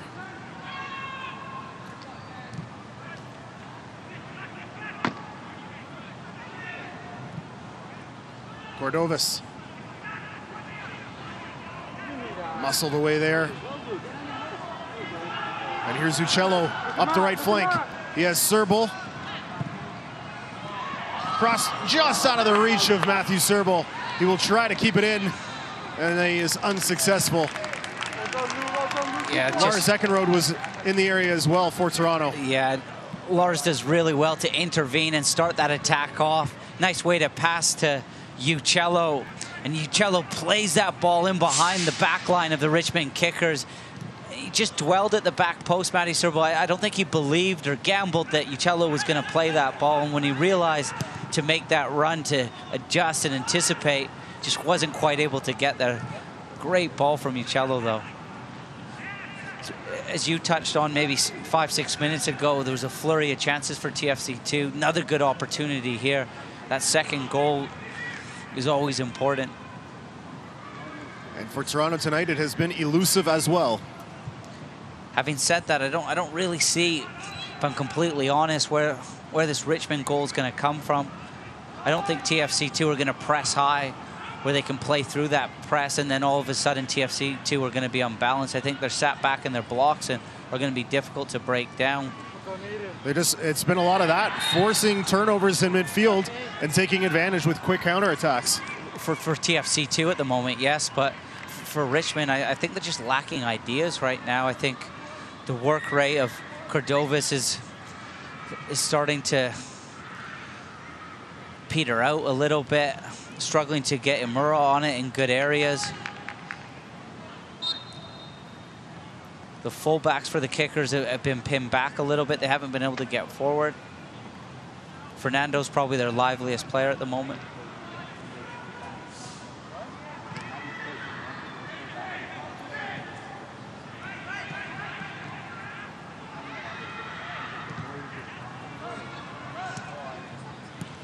Yeah, it certainly seems like a second Toronto goal is more likely than a Richmond first at this point, but still a shade over 20 minutes to play here at BMO Field. Goal from Jordan Hamilton in the 48th minute is our lone marker of the night.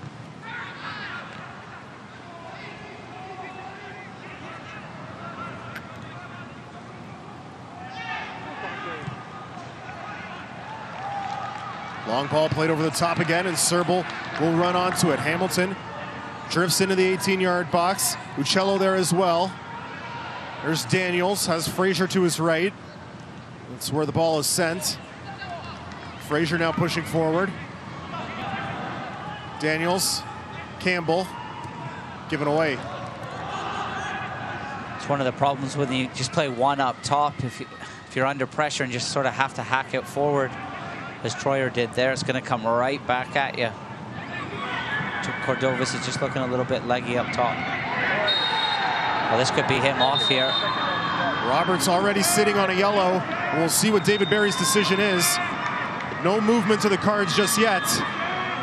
It looks like he's going to have a discussion with Roberts, or the Toronto players are trying to have a word with David Barry. Jordan Hamilton still, or not Jordan Hamilton, that's, oh, it is Hamilton. Down in pain on the pitch. Caleb Patterson-Sewell all the way out past midfield to have a conversation with David Barry, who is looking like a crossing guard directing players away from him. How is that different from Shriver in there. And it looks like Barry is just going to give him a very stern talking to instead of a second yellow. Yeah, you see Jordan Hamilton holding that ball up. That's a yellow to me, though, Terry. Yeah, it's rash.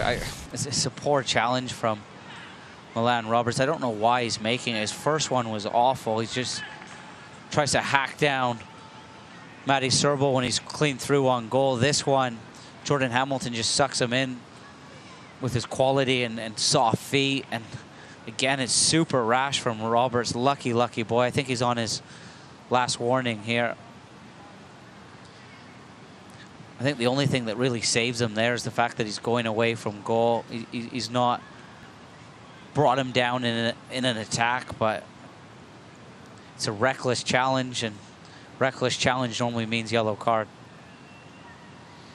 We see in our picture there, Bulo has been promoted from the academy mid-season. Results haven't really changed since he's taken over. The academy is really the backbone of the Richmond Kickers football club, soccer club, sorry. Hamilton looks like he's going to be able to continue. Former player as well, finished his career for the Richmond Kickers. It's not always easy to implement your ideas right away, but this team, it's a lot of work to be done.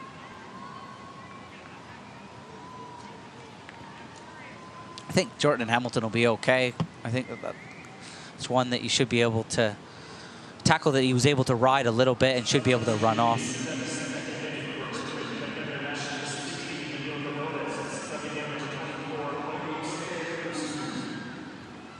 Kobe Ose-Wusu will come on for Richmond here in place of Cordovas, who was kind of a man on an island for much of the evening.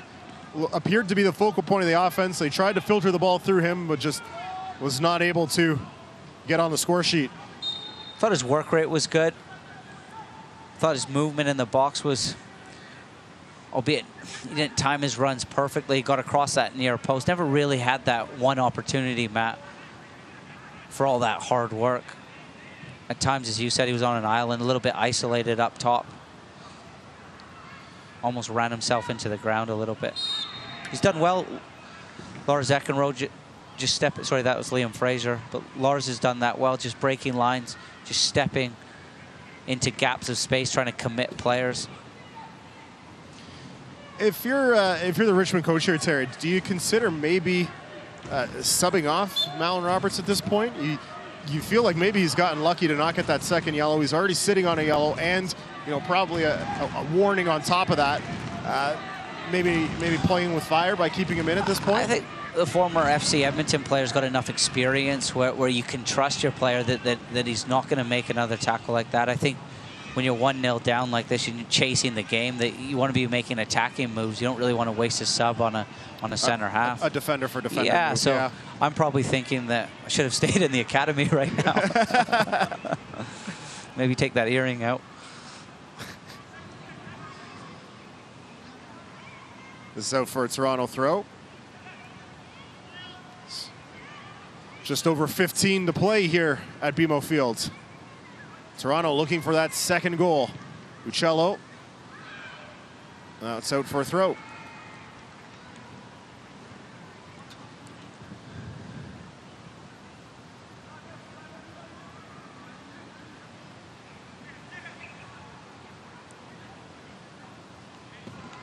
Frazier. Uccello and Hamilton in the area, neither able to collect it. And now it's pushed back for Spangenberg.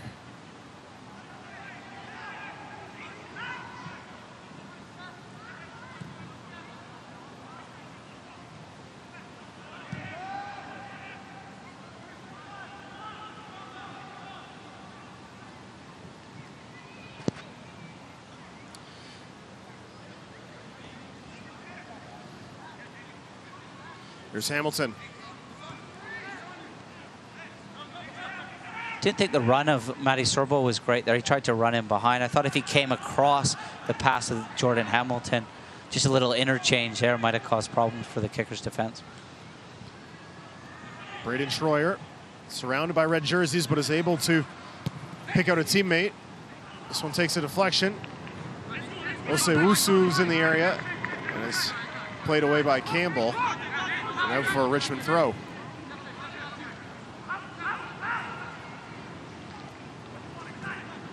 Schroyer.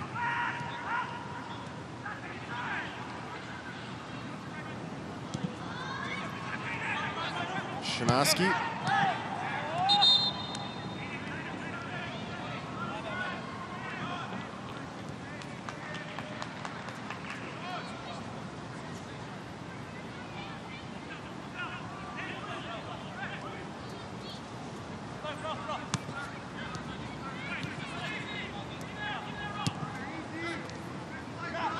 Serbo pokes it free on the left side. There's Campbell, has Hamilton in the middle. Serbo, and he sends it wide. Matthew Serbo with another opportunity to increase the lead to 2. Yeah, another opportunity for Matty Serbo. Does really well in between the lines. It's a great turn on the half turn. Plays it out to Dante Campbell. Watch this run to the near post from Jordan Hamilton, which creates that space for Matty Serbo to come onto it. Just cuts across it. It's always curling away from that post, but another excellent move from TFC2. It's a great ball between the lines into that gap from Bjornathan.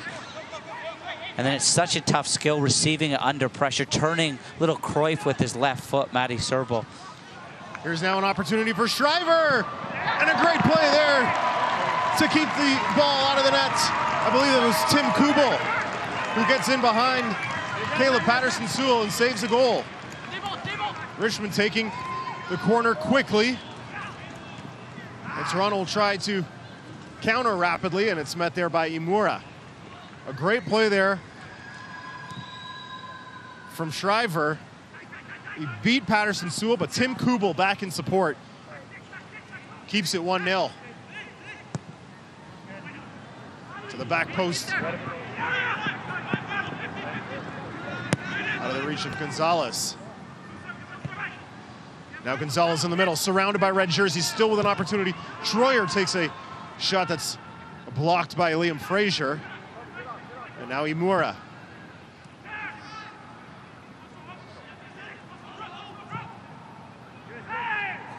Osei-Wusu, and that's out for a goal kick.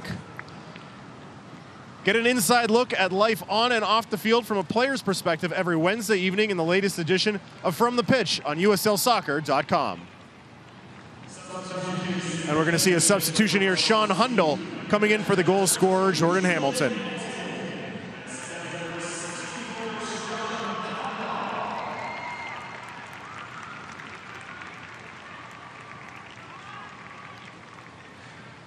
We're just going to have another look at that opportunity from Shriver. Great covering defending from Kubel. This outside to in run from Shriver. What a first touch this is. I thought Patterson-Sewell did really well to stand up, but great cover from Kubel.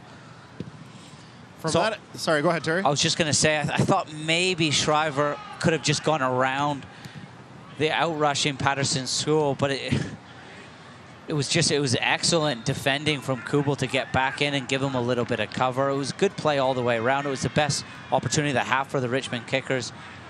Shriver looking for his 7th goal of the season, the leading goal scorer for the Richmond Kickers. What were you going to say, Matt?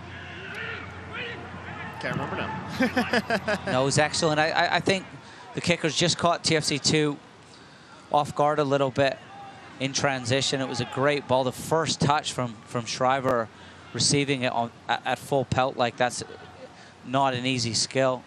I think I was going to say, from that second angle that we got, it looked like the slightest chance that it may have been rolling wide, but absolutely no way for Kubel to know that or take that chance. A very good defensive play for him, but so perhaps not quite as close of an opportunity to goal as we thought it was, but still, as you said, a great play. The starting position of Patterson Sewell was excellent as well, which really almost forced Shriver into that shot.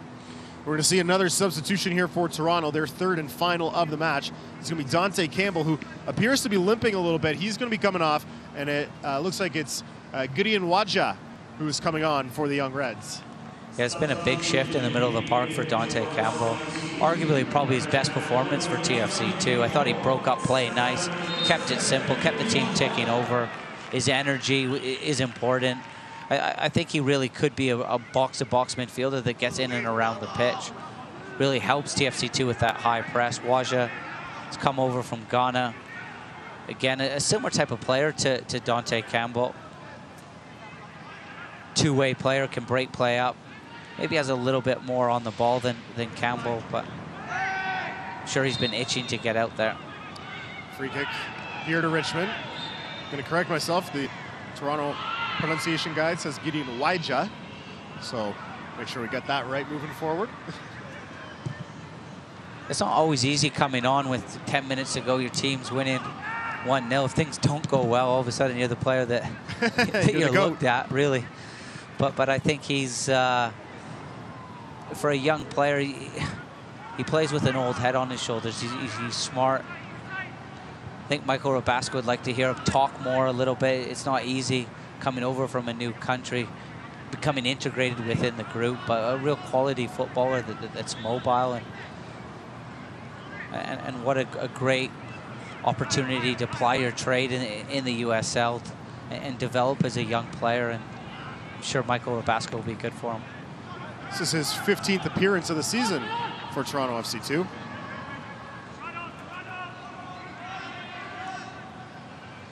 We're inside the final 10 minutes here. Toronto with a hold on a 1-0 advantage.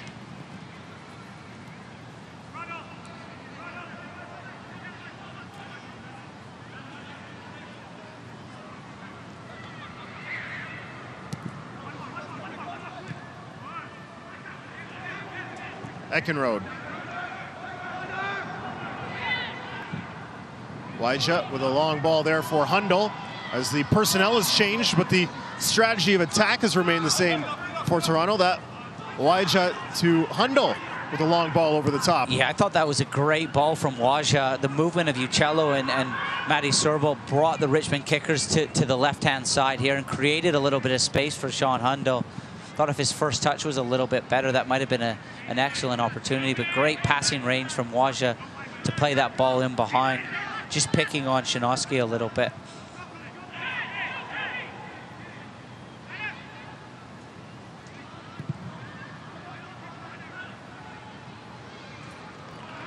Headed forward by Serbal, and he's going to run onto it. A battle with Roberts. A good challenge there from Roberts. Serbal thinks otherwise, but we play on. Wow, that looked like the yellow card for me. I think David Berry really didn't want to give that, because if you give a foul there, that equals a red card. I'd be interested to see that one again. It was more of a scoring opportunity than the one on Jordan Hamilton, but I think probably less of a violent or egregious foul. If that's a foul, that's a yellow card there, 100%. So we'll take another look at that in a second.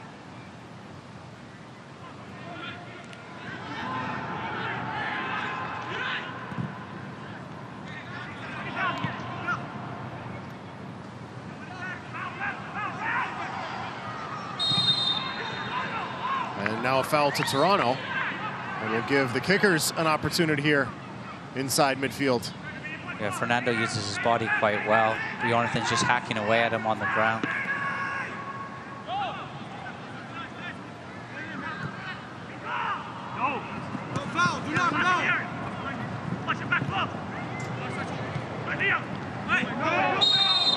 And now another free kick given. Yeah, we'll just take a look at that other foul from Milan Roberts here. Fernando just sucks Liam Fraser in. Milan Roberts has to time this perfectly. Looked like he got the ball first. Yeah, it looks like he does time it right. He just gets a little bit of, and then his tackle sort of follows through into Matty Serbo, who's running onto his own flick on. There's a couple caps for Canada, I think, if I remember correctly, Milan Roberts.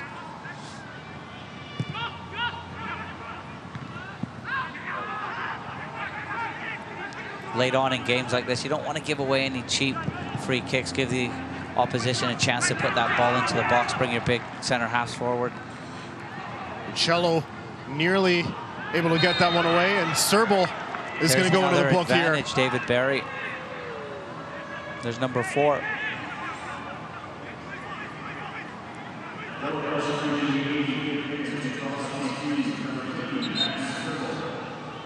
In fairness to the referee, he gets like the big call on Milan Roberts, right? But again, he could have played advantage. See the frustration in the Richmond Kickers players' faces. Good foul to break up the momentum there from Serbo. And I think that's what head coach David Bulow is speaking with the 4th official right now about just that, probably saying, you know, we can come back to issue the yellow card, keep the play going.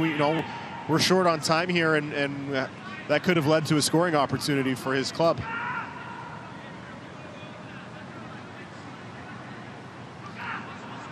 David Barry, a very veteran referee. We've seen him many times at these Toronto FC2 games, whether it be here at BMO Fields or up at the Ontario Soccer Centre in Vaughan the last couple of seasons. The free kick looks 6 yards higher up as well from where the foul was. Yeah, probably. Opportunity for Fernando, and that will be out for a corner. Nice cover from Kubel there. I love that, just covering your teammate. It's good skill from Fernando. Thompson will chip that forward, and it's taken in by Patterson Sewell. Stay up to date with all the best from social media around the USL by watching Off the Post with Kelsey Steele every Friday evening on the USL's social media channels. Elijah chips that forward with the head to Uccello. Uccello battling there with Thompson. Uccello does well to maintain possession there. It's Waija into the middle for Fraser. We'll send that out wide to the left for Bjornathan. Daniels, Fraser takes a bump. Quick counter from the kickers. Just needs to check his shoulder there, Fraser, in the middle of the park. There's a nice little ball around the corner there if he would have seen it.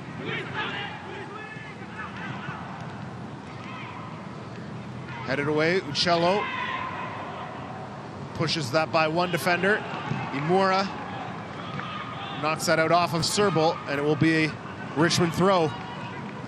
Just under 3.5 to play, plus stoppage time here at BMO Field. Nice little test here now for the young TFC2 side to see if they can see out this last 3 minutes of regulation plus injury time. Protect that 1-goal lead. It's Raul Gonzalez crossed in, looking for Osewusu. Cleared away by Toronto. Daniels able to push this through for Hundle. Hundle with an opportunity. Waija dancing around the referee. Over for Uccello. Serbo there as well. It's Serbo who will take the first touch. Plays over for Kubel, and now Uccello. He'd be a nightmare to mark Uccello, wouldn't he? Just doesn't stop running.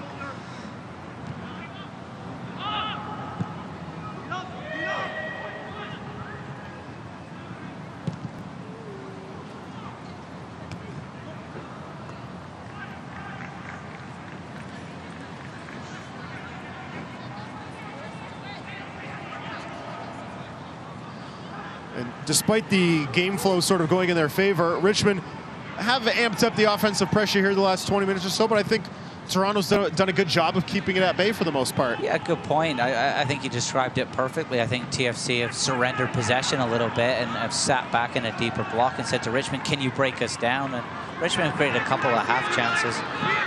Cello with an opportunity, didn't see anything he liked on the crossing. Now we'll just carry it towards that corner flag. And it's going to be out for a throw.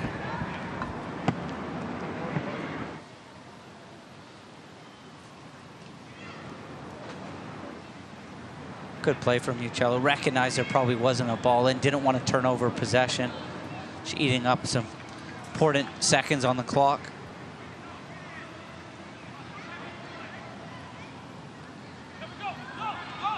Across from Wyja, scooped up by Spangenberg.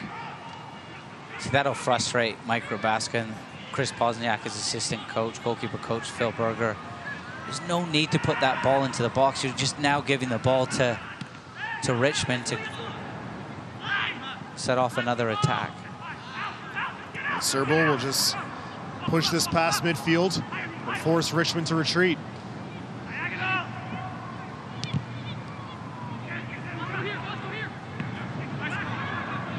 Thompson. Overlapping run there for Fernando. Fernando still with it. His cross takes a deflection off the shin of Lars Eckenrode, out for a corner. So we're inside the final 20 seconds until stoppage time. He's looked lively, Fernando. He could beat you either way. Nice cross. Times his runs into the channels quite nicely. Nice cover, though, from Lars Eckenrode. Comes to the back post, and it's cleared.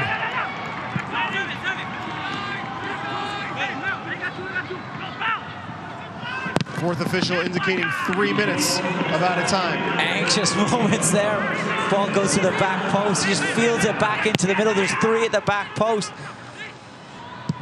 Nobody in the middle to tap it home. Again, TFC get away, just sleeping a little bit on that short corner.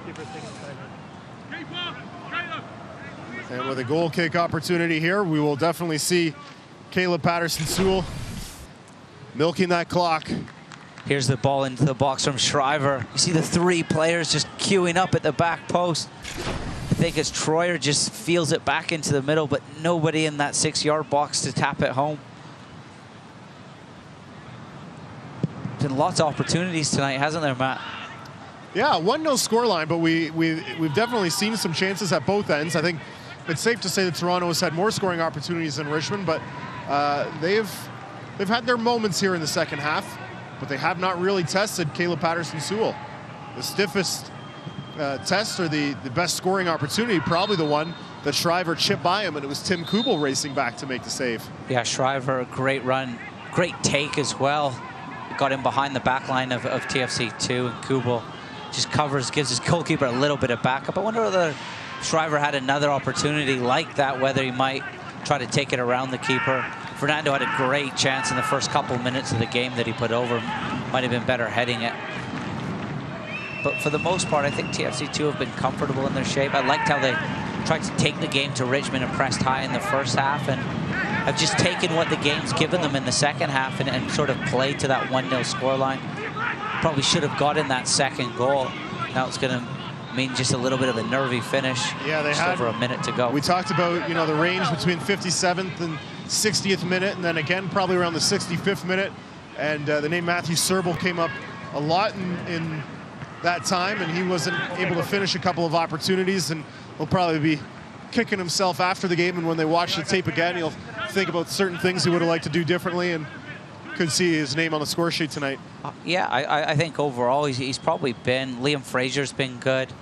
I think Matty Serbal's probably been the best player on the pitch. I think he's had more of a presence in this second half. Endo was excellent in the first half as well. But I think the result, yes, is important for Toronto FC as a club on the whole, and it'll hurt being at the bottom of the league. But the fact that you're creating chances like this and are improving, albeit at times baby steps, and it's frustrating, and I'm sure it hurts these players, but the overall performance, I think, is probably more important in developing players for the first team. But I think Michael Rabaska and the TFC2 players can be happy with their work. And if you're on the Richmond side, they're staring at a 4th consecutive goalless outing.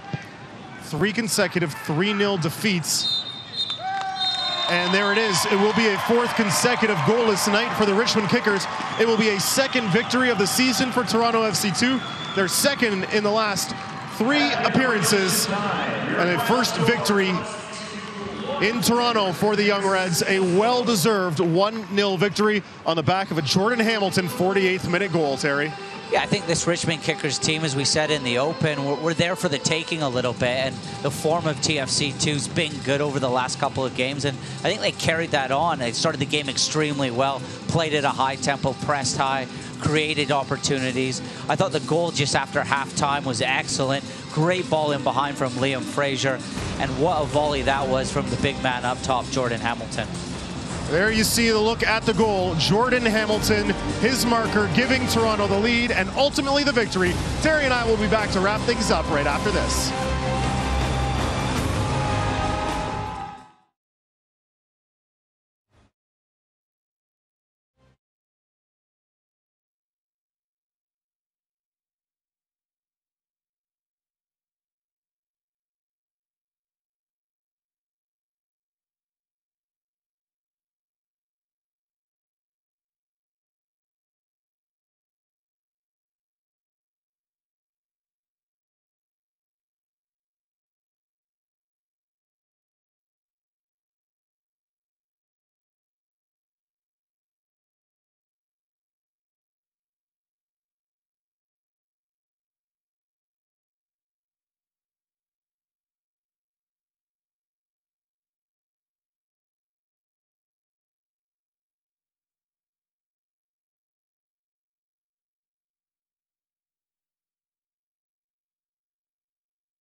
Smiling faces in the stands here at BMO Field as they see their home side come away with the 3 points. Toronto FC2 collecting their 2nd victory of the season, 1st one of the year here in Toronto. It's a 1-0 victory over the Richmond Kickers.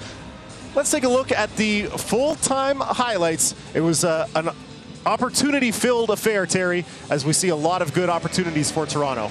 Yeah, lots of good chances created, and I don't think these chances were off the cuff. I think these were patterns from the training ground, and we're starting to see signs of this young TFC2 side developing. I thought Matty Serbo was excellent. I thought in the 2nd half he came into the game even more. I think he picks up great spots. Clever player. This is the goal. Great ball in behind from Liam Fraser. Great finish from Jordan Hamilton. Nice to see him go over to his manager. I think that goal comes from all that excellent play up until that point. TFC moving that ball across the pitch, and all of a sudden there's that penetrating ball in behind. But there we see the Richmond opportunity. Great clearance off the line from the fullback, Kubel. Here are the full-time stats from tonight's victory for Toronto over Richmond, and a number that pops out off the screen: 21 shots for Toronto. They got 7 of them on goal. They forced some good saves from goalkeeper Trevor Spangenberg, and Jordan Hamilton with the lone goal gives Toronto the victory. The Young Reds will be back in action on Thursday. It's a home game in Rochester when they take on Bethlehem Steel, and then on the road Wednesday, August 22nd, when they head to Indy. A great night of football for Toronto FC2 fans, and they head home happy with a 1-0 victory. For Terry Dunfield and our entire crew, thank you very much for joining us. I'm Matt Antonio. Have an excellent Sunday evening and a great night, Toronto.